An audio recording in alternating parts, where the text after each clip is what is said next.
नमस्कार, मैं हूं अर्जुन खजूरी और आपका स्वागत है हमारे चैनल में। इस समय की आपको बड़ी खबर बता दें जो कि आ रही है महाराष्ट्र में चल रहे सियासी घमासान को लेकर।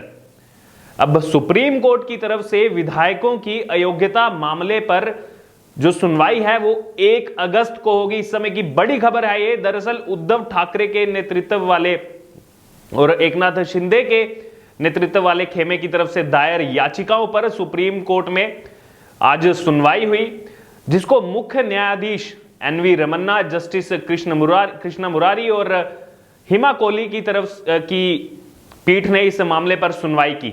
आज सुप्रीम कोर्ट में पेश हुई तमाम दलीलों के बाद यह फैसला लिया गया कि अब 1 अगस्त को इस मामले में दोबारा से सुनवाई की जाएगी और इस मामले में सुनवाई के लिए अभी बड़ी बेंच का गठन भी किया जा सकता है, जिसके संकेत आज सुनवाई के दौरान सीजेआई यानी chief justice of India N V Ramana की तरफ से दिए गए।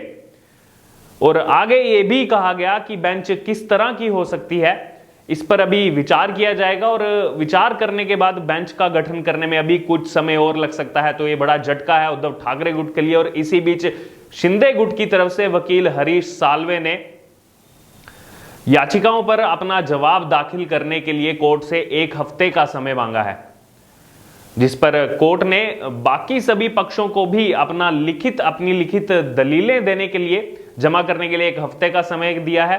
और जैसा कि लोगों को उम्मीद थी कि आज सुप्रीम कोर्ट की तरफ से इस मामले में कुछ फैसला आ सकता है, अब उसके लिए 1 अगस्त तक का इंतजार करना होगा।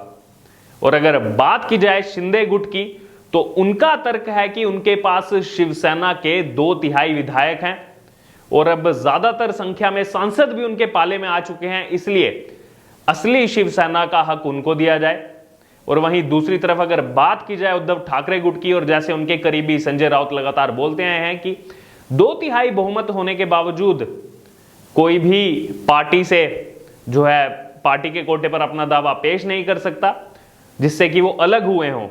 और वहीं इस मामले में सभी पक्षों को 1 सप्ताह का समय दिया गया है हलफनामा दाखिल करने के लिए और इसका जवाब देने को बोला है।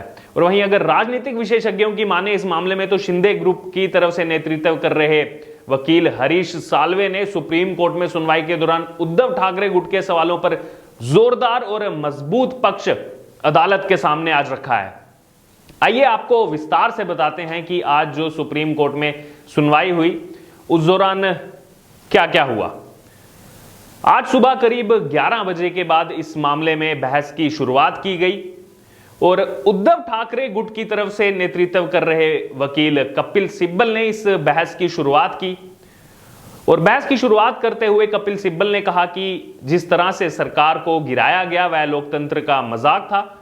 और आगे बोलते हुए कपिल सिब्बल ने बोला कि योग्यता और अयोग्यता की याचिका लंबित होने के बावजूद शपथ ग्रहण का आयोजन किया गया, जबकि शपथ ग्रहण के लिए याचिका पर फैसला होने का इंतजार किया जा सकता था। तो ये तमाम दलीलें दी गई उद्धव ठाकरे गुट की तरफ से। और वहीं इस मामले में उद्धव ठाकरे गुट का साफ देखने को मिला कि उनकी तरफ से जो दलीलें पेश कर रहे थे कपिल सिब्बल, उन्होंने आगे बोला कि इस मामले को स्वीकार किया गया तो फिर देश की चुनी हुई हर सरकार बेदखल कर दी जाएगी। ये डर उद्धव ठाकरे गुट का सामने साफ तरह से देखने को मिला। और इस सरकार को गैर कानूनी बताते हुए कपिल सिब्बल ने कहा कि इस सरकार को बने रहने का कोई हक नहीं है। वहीं ठाकरे गुट की तरफ से ही पक्ष रखते हुए अभिषेक मनु सिंघवी ने बोला कि विधायकों की अयोग्यता के मामले पर फैसले के लिए स्पीकर को किसी भी तरह का अधिकार नहीं देना चाहिए, जबकि उद्धव ठाकरे गुट जो नतीजों का उनके जो भी सवाल किए थे उसका जोरदार प्रहार करते हुए एकनाथ शिंदे समूह ने कहा कि दल बदल का इसमें कोई मामला ही नहीं है, ये पार्टी के अंदरूनी लोकतंत्र का मामला है। दरअसल दल बदल को लेकर पिछले कई दिनों से उद्धव ठाकरे गुट की तरफ से एकनाथ शिंदे गुट की ओर हमला किया जा रहा है और अब इसी पर हरीश साल्वे की दलीलों ने एकदम मामला विपरीत करते हुए यह दलील कोर्ट के सामने रखी कि इस मामले का दल बदल से बिल्कुल भी कोई लेना देना नहीं है। यह बड़ी खबर है सुप्रीम कोर्ट में जो दलीलें रखी गई। और ये लोग किसी और दल में गए ही नहीं, अपने ही नेता पर इन विधायकों ने सवाल उठाए, तो इसमें गलत क्या है। ये सब कहा हरीश साल्वे ने। और इतना ही नहीं, हर सवाल का जवाब देते हुए हरीश साल्वे ने सख्त दलीलें अपनी तरफ से पेश करते हुए बोला कि दल बदल का कानून तब लागू होता है जब आप किसी और दल में चले जाएं, और जिसके पास 15 से 20 विधायकों का भी समर्थन नहीं है उसे सत्ता में किस तरह से वापस लाया जा सकता है।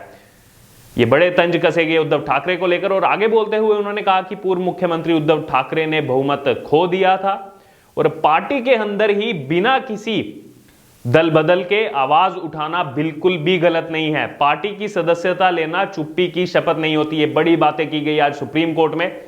और एकनाथ शिंदे गुट की तरफ से यह भी इशारा किया गया कि सुप्रीम कोर्ट विधायकों की अयोग्यता पर फैसला करने वाली अथॉरिटी नहीं है, और अगर किसी सीएम को उसकी ही पार्टी के लोग बेदखल कर दें तो उसमें लोकतंत्र के खत्म होने वाली कोई भी बात नहीं है। और इस सुनवाई के दौरान chief justice of India N V Ramana ने कहा कि ये क्योंकि संवैधानिक मामला है और इसका समाधान होना बेहद जरूरी है।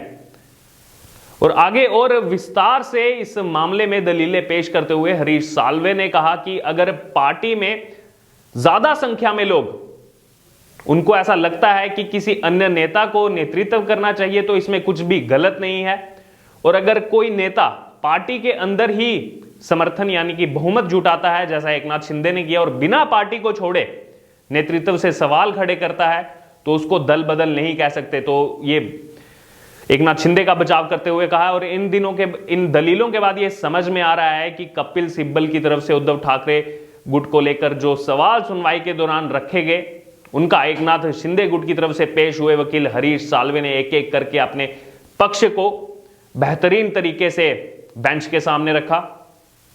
और सुप्रीम कोर्ट की चल रही इस सुनवाई से पहले ही एकनाथ शिंदे गुट चुनाव आयोग की तरफ रुख कर चुका है, और जहां पर पार्टी के चुनाव चिन्ह तीर कमान को हासिल करने की लड़ाई लड़ी जा रही है, जिसमें लोगों द्वारा चुने गए विधायकों सांसदों की बात की जाए तो बहुमत एकनाथ शिंदे के साथ है, और अन्य अगर संगठनात्मक जिम्मेदारियों की बात भी की जाए तो अलग अलग पदों पर बैठे हुए शिवसेना के नेता वो सब भी एकनाथ शिंदे के साथ दिखाई दे रहे हैं, चाहे फिर वो पार्टी के पदाधिकारी हो या फिर कॉर्पोरेटर। और इन्हीं सब के बीच उद्धव ठाकरे को एक और झटका लगा है जब लोकसभा स्पीकर ने राहुल शेवाले को सदन के नेता के रूप में मान्यता प्रदान की है। दरअसल लोकसभा स्पीकर ओम बिरला के पास दोनों गुटों की तरफ से आवेदन किया गया था और इसी संबंध में लोकसभा सचिवालय ने भी सर्कुलर जारी कर दिया है जिसमें शिवसेना नेता के रूप में राहुल शेवाले का नाम दर्ज है। और इससे पहले मुख्यमंत्री की तरफ से एकनाथ शिंदे की तरफ से दावा किया गया था कि लोकसभा स्पीकर राहुल शेवाले को सदन नेता के रूप में मान्यता उनकी तरफ से दी गई है। दरअसल मंगलवार को ही 12 लोकसभा सांसदों ने स्पीकर ओम बिरला से मुलाकात करके बताया था कि उन्हें सदन में पार्टी नेता बदलना है और बदल दिया है, जबकि एक दिन पहले ही पार्टी के पूर्व सदन के नेता विनायक राउत ने लोकसभा अध्यक्ष को एक पत्र लिखा था और उस पत्र में यह था कि विरोधी खेमे यानी एकनाथ शिंदे खेमे की तरफ से कोई भी ज्ञापन स्वीकार नहीं किया जाए, इसका अनुरोध किया गया था। और वर्तमान में अगर बात की जाए लोकसभा में कुल 19 सांसद शिवसेना से हैं और 19 में से 12 सांसद एकनाथ शिंदे के साथ जाने के बाद उद्धव ठाकरे गुट के लिए एक और बहुत बड़ा झटका है। और अगर बात की जाए उद्धव ठाकरे की तो लगातार महाराष्ट्र में जो सियासी घमासान अभी चल रहा है उसमें कहीं ना कहीं अपनी जमीन को खोते हुए नजर आ रहे हैं उद्धव ठाकरे। और लगातार पार्टी के वरिष्ठ नेता पुराने नेता एकनाथ शिंदे के साथ रोजाना जा रहे हैं, जैसे कि हमने देखा अभी रामदास कदम जो कि कोंकण क्षेत्र से आते हुए रत्नागिरी क्षेत्र से आते हुए पार्टी के पुराने कार्यकर्ता पुराने नेता हैं, उन्होंने भी दामन थामा है एकनाथ शिंदे का और बड़े आरोप लगाए हैं उद्धव ठाकरे पर। जबकि कुछ दिन पहले जब ये बागी विधायक गुवाहाटी में थे उस समय एक कहा गया था कि वो कभी भी उद्धव ठाकरे का साथ नहीं छोड़ेंगे, लेकिन अब इसी बीच यही दिखाई दे रहा है कि मात्र कुछ विधायक और अगर स्ट्रॉन्ग लीडर्स की बात की जाए तो उद्धव ठाकरे के साथ सिर्फ संजय राउत और उनके खुद के बेटे आदित्य ठाकरे ही खड़े हुए दिखाई दे रहे हैं। जबकि एकनाथ शिंदे गुट की बात की जाए तो लगातार चाहे वो पार्टी के पदाधिकारी हों, कॉरपोरेटर्स हों, पार्षद हों, वो सब एकनाथ शिंदे के साथ शामिल हो रहे हैं।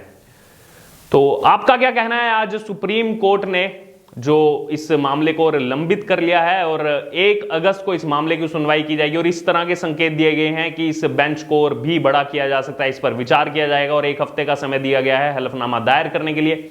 इस पर आपकी जो भी राय है, जो भी विचार है, हमारे साथ कमेंट बॉक्स में शेयर कर सकते हैं। हमने आपको विस्तार पूर्वक बताया कि किस तरह से क्या दलीलें रखी गई कपिल सिब्बल की तरफ से, जो उद्धव ठाकरे का नेतृत्व कर रहे थे कोर्ट में, और क्या उसका जवाब दिया गया हरीश साल्वे की तरफ से। इस पर आपके जो भी विचार हैं हमारे साथ कमेंट बॉक्स में शेयर कीजिए। इससे जुड़े तमाम अपडेट के लिए आप बने रहिए हमारे साथ। हम फिर से मिलेंगे एक नई वीडियो में एक नए अपडेट के साथ। धन्यवाद।